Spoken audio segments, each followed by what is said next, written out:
नमस्कार, आप देख रहे हैं आरजे टीवी 24। आपके साथ मैं हूं अभिषेक जाकर। आज हम एक ऐसे शख्सियत से रूबरू कराएंगे आपको, जो कि सीकर के आसपास शेखावाटी में नहीं, पूरे राजस्थान के प्रदेश भर में युवाओं में बड़ा ही क्रेज रखते हैं, जो कि गांव ढाणी से निकल कर राजस्थान में जयपुर में राजस्थान विश्वविद्यालय के अंदर छात्र राजनीति से जुड़े और छात्र राजनीति से एक ऐसे तीसरे मोर्चे की बात करने वाले नागौर सांसद के साथ हाथ मिलाया और युवाओं में बड़ा ही करेज दिया और तीसरे मोर्चे में उन्हें मुख्य प्रवक्ता के रूप में एक जिम्मेदारी दी गई।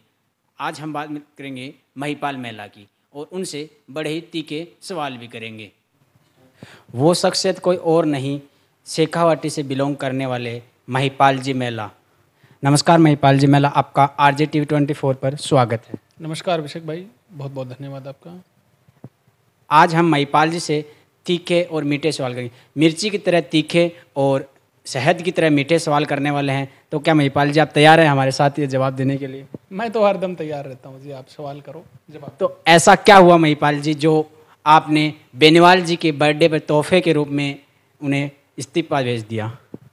नहीं, तोहफा तो नहीं कह सकते उसको। ठीक है, अब मैं काफ़ी दिन से पार्टी को लगातार पार्टी प्रोटोकॉल में रह के और अवगत करवा रहा था, मेरी बात को नहीं सुना गया, तो एक दिन तो होना ही था, मुझे इस्तीफा देना था। 2 मार्च को मैंने रिजाइन कर दिया। इससे कोई जन्मदिन का कोई संबंध नहीं है। हनुमान जी के जन्मदिन पे मैंने सुबह तो उनको बधाई भी दी है, टेलीफोनिक हमारी बात भी हुई है, सोशल मीडिया पे भी बधाई दी है।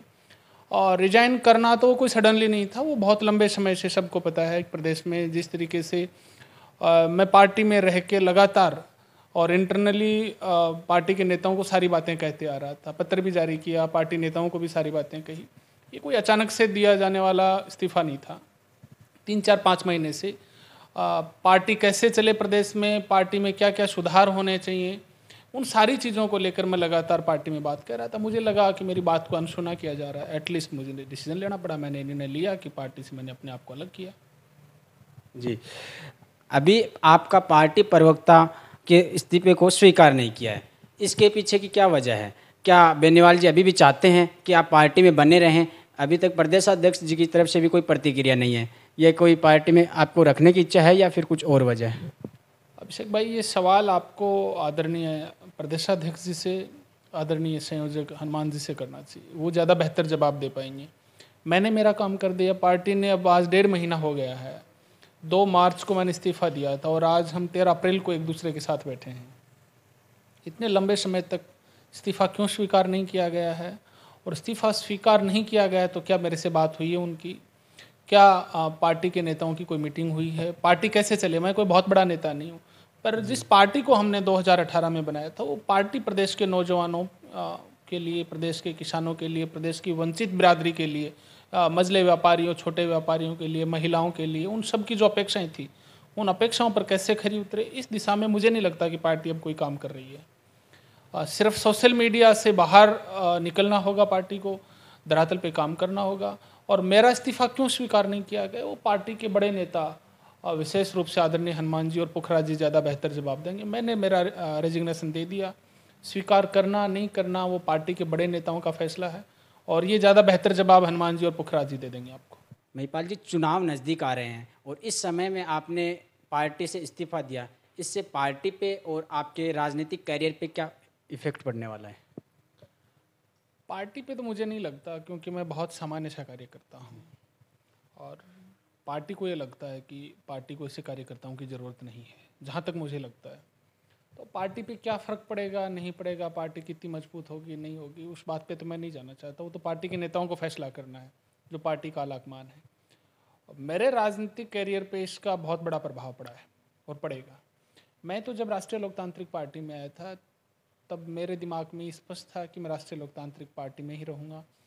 और राष्ट्रीय लोकतांत्रिक पार्टी को हमने विशेष रूप से भारतीय जनता पार्टी और कांग्रेस के खिलाफ प्रदेश के वंचित तबके को हमने जो विश्वास दिलाया था, उस विश्वास पे हम लोग खरे उतरेंगे। कहीं ना कहीं हमारे आपसी मतभेद धीरे धीरे इतने ज़्यादा होते गए, पार्टी के अंदर सारी चीज़ें ठीक नहीं हैं और बहुत निचले स्तर पर जब पार्टी की स्थिति हो जाती है तो अपने आप को मैंने दूर करना ही ज़्यादा बेहतर समझा। अब रही बात मेरे राजनीतिक कैरियर की, तो मेरा राजनीतिक कैरियर तो अभी डिसाइड होगा कि प्रदेश के नौजवान, प्रदेश के बुजुर्ग, प्रदेश की और वंचित बिरादरी मुझे कितना पसंद करती है। राजनीति मेरे अकॉर्डिंग नहीं चलेगी, ना मैं जैसा चाहूँगा वैसे लोग सोचेंगे। पर मेरा ये मानना है कि लोगों का मेरे प्रति क्या रुझान रहता है, लोग मेरे से नफ़रत करते हैं कि प्यार करते हैं। लोग मेरे से नफ़रत करने लग जाएंगे राष्ट्रीय लोकतांत्रिक पार्टी छोड़ने के बाद, तो मेरा राजनीतिक करियर अभी तो शुरुआत स्टेज पे, हम लोग हाशिए पे आ जाएगा। और लोग मेरे से प्यार करेंगे तो मैं राजनीति की नई बुलंदियों को छूने का काम करूँगा। तो ये तो प्रदेश की जनता और प्रदेश के विशेष रूप से नौजवान बिरादरी पर निर्भर है कि मेरा राजनीतिक करियर क्या रहेगा। सारी भविष्य की चीज़ें हैं। 100% राजनीति करने के लिए ही राष्ट्रीय लोकतांत्रिक पार्टी में आया था। अंतिम दम तक प्रयास करूंगा कि राजनीतिक रूप से अपने आप को सारी चीज़ों से बचा के, कंट्रोवर्शियल जितने भी जो इश्यूज हैं उन सब से बचा के, और प्रदेश की नौजवान बिरादरी के लिए, प्रदेश की किसान बिरादरी के लिए, मझले व्यापारी, छोटे व्यापारी, बहनें, माताएं, सभी सारे वर्गों के हितों के लिए मैं कुछ अच्छा और बेहतर कर पाऊँ। जरूरी नहीं कि मैं कोई बहुत बड़ा जनप्रतिनिधि बनूं कि नहीं बनूं, पर प्रदेश के नौजवानों का मैं हीरो कैसे बनूं, इस दिशा में मुझे काम करना चाहिए। जी, महिपाल जी, आपने तो अभी पार्टी से इस्तीफा दे दिया है, लेकिन आपकी वजह से ही बहुत से युवा ऐसे हैं जो कि राष्ट्रीय लोकतांत्रिक पार्टी को ज्वाइन किया था, तो उनके लिए आप क्या मार्गदर्शन देना चाहोगे?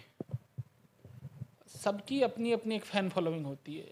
मैं जिस तरीके से मैं काम कर रहा हूँ, चाहे किसी पॉलिटिकली पार्टी में रहते हुए, जैसे राष्ट्रीय लोकतांत्रिक पार्टी में मैं था, हो सकता है कि बहुत सारे लोग जो हैं वो मेरी कार्यशैली से बड़े नाराज़ होते होंगे, और बहुत सारा बड़ा तबका होगा जो मेरी कार्यशैली को पसंद करता होगा कि सिंसियर है, सोबर है, तर्कसंगत बातें करता है, ज़्यादा लंबी उछल कूद और फालतू की उछल कूद नहीं करता। कुछ लोग पसंद करते हैं, कुछ लोग नापसंद करते हैं। हो सकता है कि कुछ प्रदेश के नौजवान मुझे देख के राष्ट्रीय लोकतांत्रिक पार्टी में जुड़े हों, पर मुझे कोई इस बात का घमंड नहीं है कि मैं राष्ट्रीय लोकतांत्रिक पार्टी की वजह से ही सब कुछ था, और यह राष्ट्रीय लोकतांत्रिक पार्टी मेरी वजह से ही सिर्फ पार्टी थी। राष्ट्रीय लोकतांत्रिक पार्टी में अच्छे नेताओं की कमी नहीं है, बहुत सारे अच्छे नेता हैं, उनसे भी लोग जुड़े हुए हैं। मेरे से भी हो सकता है कि मेरी जितनी कैपेसिटी है उस अकॉर्डिंग मेरे से भी लोग जुड़े हुए थे।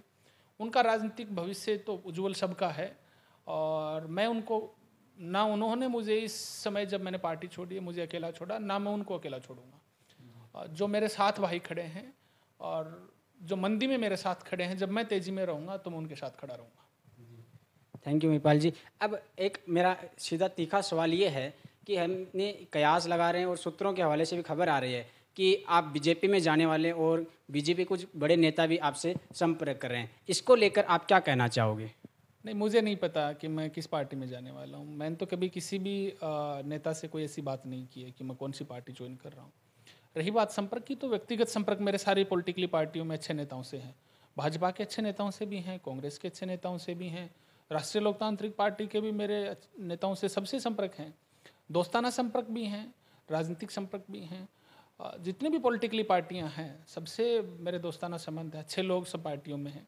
इसका मतलब ये नहीं कि मैं कोई किसी राजनीतिक पार्टी का दामन थाम रहा हूँ, और मेरा अभी तक तो कोई ऐसा विचार नहीं है कि मैं किसी राजनीतिक दल में जाऊँ। जी, अभी आम आदमी पार्टी भी पंजाब में प्रचंड बहुमत के बाद राजस्थान में अपने पंख पसार चुकी है, तो अब क्या लगता है आपको, आम आदमी पार्टी वालों ने आपसे संपर्क किया है? वैसे भी अरविंद केजरीवाल जी का एक ये रहता है कि अच्छे नेता और साफ छवि के नेता को वो आम आदमी पार्टी में रखते हैं, और आपकी तो वैसे भी छवि बहुत अच्छी है, तो इसको लेकर क्या कहना है कि आम आदमी पार्टी भी आपसे संपर्क कर रही है? आम आदमी पार्टी ने अच्छा मैंडेट दिया है, प्रदेश की जनता ने, पंजाब की जनता ने, उसका तो हम सभी लोगों ने, जितने भी राजनीतिक दलों के लोग हैं, सब ने, जो पंजाब में जिस तरीके से आम आदमी पार्टी का प्रचंड बहुमत है, सब ने बधाइयाँ दी हैं, मैंने भी दी हैं। रही बात राजस्थान में, अब राजस्थान में क्या होता है क्या नहीं होता, चूँकि मैं राष्ट्रीय लोकतांत्रिक पार्टी में था, अब मैं इंडिपेंडेंट हूँ, मैं आम आदमी पार्टी का हिस्सा नहीं हूँ। रही बात आम आदमी पार्टी के नेताओं से संपर्क की, तो यहाँ के जो प्रभारी हैं और यहाँ के जो पूर्व प्रभारी हैं उनसे मेरी बात हुई है, टेलीफोनिक बात हुई, मैं मिला नहीं हूँ। सभी लोगों ने कहा है कि आइए हम मिल के प्रदेश में कुछ अच्छा करें, पर मैं सारे मेरे साथियों से बैठ के और उसके बाद ही हम निर्णय लेंगे कि हमें राजनीतिक दल में जाना चाहिए कि नहीं जाना चाहिए। जाना चाहिए तो किस राजनीतिक दल में जाना चाहिए, और नहीं जाना चाहिए तो हमें क्या करना चाहिए। ये सारी चीज़ें भविष्य की हैं। मैं कोई आम आदमी पार्टी में अभी नहीं जा रहा हूँ। अगर आम आदमी पार्टी अरविंद केजरीवाल जी के नेतृत्व में अगर आपको यहाँ पे राजस्थान में ज्वाइन करवाती है तो क्या आप करना चाहोगे? नहीं, मैं अभी, मेरा कोई मानस नहीं है कि मैं आम आदमी पार्टी में जाऊँ। जी। भविष्य का मैं कह नहीं सकता क्या फैसला होता है, सारे साथियों से पूछ के और जो सबकी राय होती है उसके अकॉर्डिंग हम सारे लोग निर्णय लेंगे। मैं उसमें कोई अकेला निर्णय नहीं लूँगा, पर मेरा अभी कोई विचार नहीं है कि मैं किसी भी राजनीतिक दल में जाऊँ और किस राजनीतिक दल में हम लोग जाएंगे। ये फैसला मैं अकेला नहीं लूँगा, सारे लोगों से पूछ के हम लोग उचित समय पे उचित निर्णय लेंगे। दिल्ली में आरएलडी प्रमुख जयंत चौधरी जी से मिले थे, तो क्या उन्होंने आपसे संपर्क किया राजस्थान के लिए, क्योंकि आप एक युवाओं के प्रेरणा स्रोत भी हैं, तो क्या आप आरएलडी के भी कुछ संपर्क में हैं? इसमें कोई दो राय नहीं कि प्रदेश के किसान बिरादरी में और जयंत चौधरी जी की एक बहुत बड़ी इमेज है। जयंत चौधरी जी की भी है, उनके परिवार की भी एक बहुत बड़ी, चौधरी चरण सिंह जी के समय से एक इमेज है। चाहे किसी राजनीतिक दल में हम लोग अलग अलग रहे हों, पर हमेशा एक दूसरे का मान सम्मान किया है, करते रहेंगे। जयंत जी ने मुझे बुलाया कि हम लोग बैठ के कुछ इश्यूज पे बात करें और यूपी इलेक्शन के बाद हमारी टेलीफोनिक भी काफ़ी बार बात हुई। मैं मिला, बहुत सारी राजनीतिक परिदृश्य पे विशेष रूप से राजस्थान को लेके हमारी बातें हुई। इसका मतलब ये नहीं कि मैं ज्वाइन कर रहा हूँ। और जैन जी ने कहा हम सब लोग मिल बैठ के कुछ काम करें और प्रदेश में क्या क्या इस समय जो है वो प्रदेश की जनता क्या सोच रही है। यूपी इलेक्शन के बाद जो है वो हमारा फोकस किन किन स्टेट्स में रहेगा। जितनी भी पॉलिटिकली पार्टियों के लीडर हैं सबकी इच्छा रहती है कि हम हमारे प्रदेश से बाहर निकलें, चूँकि राजस्थान में भी वो सत्ता के साथ हैं, उनके विधायक हैं, वो राजस्थान सरकार में मंत्री हैं आरएलडी कोटे से। पर बहुत सारे इश्यूज़ को लेके हमारी चर्चा हुई है। मैं कोई आरएलडी का भी हिस्सा नहीं। जैन जी से मेरे व्यक्तिगत अच्छे संबंध हैं। जैन जी ने मुझे बुलाया, मैं उनका मान सम्मान करता हूँ, करता था और करता रहूँगा। आपके राष्ट्रीय लोकतांत्रिक पार्टी से किन किन बड़े नेताओं से संपर्क हुआ है, या क्या वो भी अब पार्टी छोड़ने वाले हैं, या फिर आपसे फिर से संपर्क करें, इसके बारे में आप क्या कहना चाहोगे? मैं कह रहा हूँ ना, मेरे सारे अच्छे दोस्त हैं राष्ट्रीय लोकतांत्रिक पार्टी में। विशेष रूप से जो सेकंड लीडरशिप है, सेकंड लीडरशिप का मतलब जो मेरे जैसे जो लोग हैं, उन सबसे मेरे अच्छे रिश्ते हैं, सबसे बात हुई है। इस्तीफ़ा देने से पहले भी हुई, इस्तीफ़ा देने के बाद भी हुई है। मैं अब राष्ट्रीय लोकतांत्रिक पार्टी परिवार से अपने आप को अलग कर चुका हूँ।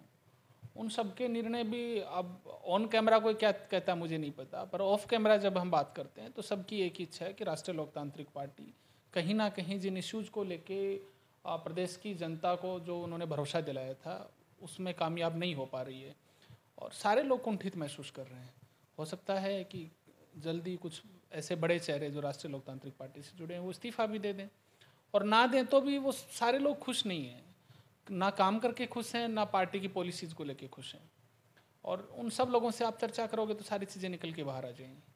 अब मैं उनके बारे में ये नहीं कह सकता क्योंकि ये तो सबके व्यक्तिगत निर्णय हैं कि कौन आदमी कब पार्टी से जुड़ेगा, कब पार्टी से अलग होता है या किसको पार्टी अलग करती है। पर राष्ट्रीय लोकतांत्रिक पार्टी में काम करने वाले जो लोग हैं वो अपने आप को इस समय कुंठित महसूस कर रहे हैं। पार्टी को बहुत सारे सुधार करने की ज़रूरत है। अब पार्टी को ये लगता है कि पार्टी जो कर रही है वो अच्छा है, तो भाई मैं तो पार्टी का हिस्सा नहीं हूँ। सबको अपनी अपनी सोच मुबारक। और बहुत सारे नेता ऐसे हैं जो कुंठित महसूस कर रहे हैं, मैं नाम नहीं लूँगा। और यदि सबको इस तरीके से इग्नोर किया गया तो एक दिन वो दूर नहीं जिस दिन सारे लोग आपके खिलाफ बगावत पे उतरेंगे। अगर महिपाल जी, हनुमान जी बेनीवाल अगर आपसे फिर से संपर्क करें पार्टी के लिए, तो आपका क्या स्टैंड रहेगा? अरे यार, अभी तो किया ही नहीं है ना, वो तो सारी चीज़ें बाद की हैं। आप किसी के सामने 2 कदम चलोगे और सामने वाला बिल्कुल पीछे चलेगा तो फिर आपका और आगे बढ़ने का मन नहीं करेगा। 1.5 महीना हो गया, मेरे पास तो कोई ना फ़ोन है ना मुझे बुलाया गया है और ना इस तरह की कोई बातें हुई हैं, तो मैं कैसे कह सकता हूँ। और मैं मेरे में तो इतना, और मेरे में नहीं सब में ही है, हर आदमी में अपना एक सेल्फ रिस्पेक्ट होता है, सेल्फ ईगो भी है।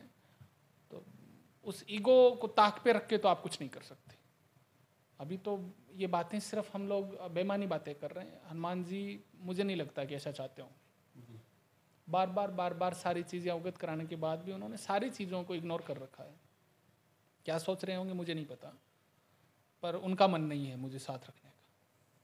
और मेरी मजबूरी है कि जब सारी चीज़ों में धीरे धीरे आपको इग्नोर किया जा रहा है तो फिर मैं अपने आप को अलग करके रख चला, और इसलिए मैंने रिजाइन दिया। मैं तो अभी ऐसे समय में हूँ कि अभी ना तो प्रदेश में कोई चुनाव है, या तो ये निर्णय मुझे पहले लेना चाहिए था, ये आफ्टर 2022 के बाद लेना चाहिए। पर कहीं ना कहीं जो है वो सारी चीज़ें पे हम एनालिसिस करें तो ये आदमी का खुद का स्वाभिमान ही है, जो फिर आपको बहुत लंबे समय तक जुड़े हुए नहीं रख के देखना चाहता। और मैंने भी ये तय किया कि मैं पार्टी में अब नहीं रह पाऊँगा। कुछ जो जिन इश्यूज़ पे हमारे जो इंटरनली डिस्कस था, मुझे नहीं लगता कि, और मेरा ही नहीं, किसी का नहीं सुनेंगे। मैं ही नहीं, बहुत सारे लोग इश्यूज़ को लेके जो चर्चा कर रहे हैं वो अपने आप को ठगाशा महसूस कर रहे हैं। मैंने निर्णय ले लिया, बहुत सारे लोग निर्णय नहीं ले पा रहे हैं। हनुमान जी ने ना मुझे फ़ोन किया है ना मुझे बुलाया है। बार बार सबके सामने कह रहा हूँ, मीडिया के सामने कह रहा हूँ, मेरा मन नहीं था कि मैं पार्टी को छोड़ूं, पर एक स्टेज पे आके फिर आपको निर्णय लेना पड़ेगा। और बहुत बार कहने के बाद, पार्टी के भीतर भी और पार्टी के बाहर भी, सारी चीज़ें कहने के बाद भी जब आपको नहीं सुना गया तो मैंने निर्णय लिया। और अब मैं उस पार्टी का और परिवार का हिस्सा अपने आप को नहीं मानता। सब लोगों से मेरे अच्छे रिश्ते थे, हैं और रहेंगे। हनुमान जी से भी अच्छे रिश्ते थे, हैं और रहेंगे। राजनीतिक रूप से मुझे नहीं लगता कि अब हम साथ चल पाएंगे। महिपाल जी, अब मेरा एक आखिरी सवाल ये है कि अब आपका आगे का क्या रणनीति रहेगी और क्या युवाओं के लिए मार्गदर्शन रहेगा? मार्गदर्शन तो हम लोग इतने बड़े लोग नहीं हैं, और रही बात रणनीति की तो सारे लोग बैठ के फैसला करेंगे। जल्दी आप सब लोगों को अवगत करवा देंगे, राजनीतिक फैसला लेंगे, और किस समय कहाँ और कैसे लें, इन सारी चीज़ों पे जल्दी लंबे स्तर पर हम लोग एनालिसिस करके और आने वाले कुछ समय में ही सारी चीज़ें जो है वो पूरी डीपली आप सब लोगों के सामने आ जाएंगी। बहुत जल्द फैसला लेंगे। जी, बहुत बहुत धन्यवाद महिपाल जी, आपने हमारे लिए कीमती समय निकाला। महिपाल जी, अब एक चीज़ और, आप हमारे चैनल के माध्यम से क्या संदेश देना चाहोगे? अभिषेक भाई, लोकतंत्र का आप चौथा स्तंभ हैं, यूट्यूबर्स हैं, उन्होंने भी एक मेन स्ट्रीम मीडिया को एक आईना दिखाया है कि आप लोग अच्छा काम नहीं करोगे तो लोगों के पास एक ऑप्शन है। आप सभी लोगों ने एक मजबूत ऑप्शन दिया है, जितने भी जो यूट्यूबर्स हैं। आप अच्छा कवरेज सारे लोग करते हैं, और जितने भी जो मेन स्ट्रीम के जो मीडिया हैं, विशेष रूप से इलेक्ट्रॉनिक मीडिया, उससे आप पहले पहुंचते हो, डीपली जाके जो है वो आप सारी खबरों को कलेक्ट करते हो। लोग आपको देख रहे हैं, लोग आपको सुनना पसंद करते हैं, देखना पसंद करते हैं। मेरा तो यही कहना है कि आप अपने मूल उद्देश्य से आप ना भटकें, और जिस तन्मयता के साथ और जितना डीपली जाके आप लोगों की खबरों को प्रदेश की जनता के बीच तक लेके जा रहे हो, इसको आप निरंतर जारी रखें। प्रदेश के नौजवानों से मेरा निवेदन है कि आप RJTV24 को आप ज़्यादा से ज़्यादा आप सब्सक्राइब करें, आप देखें, और आप सच्चाई के साथ अपनी खबरों को जनमानस तक पहुंचाने का काम करें। मेरी आपके इस चैनल को ढेर सारी शुभकामनाएं हैं, आपके उज्जवल भविष्य की शुभकामना करता हूं, और प्रार्थना करता हूं कि आपका चैनल आने वाले समय में प्रदेश का एक बहुत बेहतरीन चैनल बने। जी, बहुत बहुत धन्यवाद महिपाल जी। आप तब तक के लिए देखते रहिए RJTV24। मिलते हैं अगले वीडियो में एक ऐसे ही महान शख्सियत के साथ में।